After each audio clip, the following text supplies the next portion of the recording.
ဒီလိုကြည့်နေတဲ့ brother တွေထဲမှာဆိုရင်ညှက်ဆိုင်သွားပြီးတဲ့ခါတိုင်းစိတ်တိုင်းမကြဖြစ်နေတဲ့ brother တွေပါလားပါတယ်ဆိုရင်ဒီဗီဒီယိုဆုံးဖြတ်ကြည့်ပေးပါဒီဗီဒီယိုမှာကျွန်တော်ဆိုရင်ညှက်ဆိုင်သွားတဲ့ခါမှာ brother တို့စိတ်တိုင်းကြဖြစ်စေမဲ့အကြောင်းအရာလေး၃ခုကိုကျွန်တော်မျှဝေပေးချင်ပါတယ်ဗျနံပါတ်၁ကတော့အများစုသိကြတဲ့အတိုင်းကိုကသိနေတဲ့ hair style ပုံရဲ့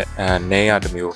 ဘာသိနေတဲ့နင်းရတစ်မျိုးဒါမျိုးတွေဖြစ်တတ်တယ်ဥပမာတချို့ညီလေးဆိုရင်မောလက်ကိုအကြိုင်ကေဆိုပြီးတော့ပြောတယ်ဗျာဘာတော့ဒါကိုအကြိုင်ကေဆိုပြီးသိချင်မှလည်းသိလိမ့်မယ်သိရင်လည်းသိလိမ့်မယ်ဟုတ်တယ်မလားအကြိုင်ကေတွေကအများကြီးရှိတယ်အဲ့တော့ကိုက name လဲသိချာမပြောတတ်ဘူးဆိုလို့ရှိရင်ပုံလေးကိုပြပြီးတော့ညှက်လိုက်တာပို့ပြီးတော့အဆင်ပြေတယ်ဒါနံပါတ်1နံပါတ်2ကတော့ကိုယ့်ရဲ့စံသားပေါ့နော်ဥပမာဘယ်လူကစံသားနဲ့အောင်ရင်လက်ကေညှက်ချင်လို့မရဘူးဟုတ်တယ်မလားကိုယ်စံသားနဲ့တင်တော်မဲ့ hair style ကိုကိုယ့်ဘာသာကိုချင်းသုံးသက်ဘာနဲ့အကြံဉာဏ်ယူပြီးတော့ညှက်တင်တယ်ဒါနံပါတ်2နံပါတ်3ကတော့ face shape ပေါ့ချားလူနဲ့လိုက်တဲ့ပုံစံကိုမျက်နှာပုံစံနဲ့လိုက်ချင်မှလိုက်ပါဗျာနော်အဲ့လိုပဲ face shape ကိုကြည့်ပြီးတော့ညှက်ဖို့လိုတယ်ဒါကနံပါတ်3ချက်ဒီ3ချက်ကို brother တို့တေချာလေးသုံးသက်ဆင်ခြင်ပြီးတော့ညှက်မယ်ဆိုရင်ဒီညှက်ဆိုင်သွားတဲ့ခါတိုင်းမှာအဆင်ပြေချိုးချိုးမွေ့မွေ့နဲ့လိုချင်တဲ့ hair style တွေကိုအင်ပြန်လာလဲအဆင်ပြေပါလိမ့်မယ်ဗျာနော်ပြီးရင်အိမ်ရောက်ရင်လည်းစပင်ပုံသွင်းရလုံးဝမပြင်းနဲ့ပုံသွင်းရပြင်းရင်တော့ညှက်ထားတဲ့ကေကဘလို့မှမထွက်နိုင်ဘူးဗျာကြားမျက်စိညှက်လဲညှက်တဲ့အတိုင်းပဲဖြစ်မှာပဲနော်ကိုကအိမ်မှာပုံပြန်မသွင်းနိုင်ရင်အိမ်ရောက်ရင်စုပ်ပြတ်တတ်နေလဲအားလုံးကျေးဇူးတင်ပါတယ်ဗျ brother အနေနဲ့ရောတခြားဘယ်ချက်လေးတွေရှိသေးလဲဆိုတော့ကိုအောက်ကမှမရောက်မြောက်ပြေးသွားလို့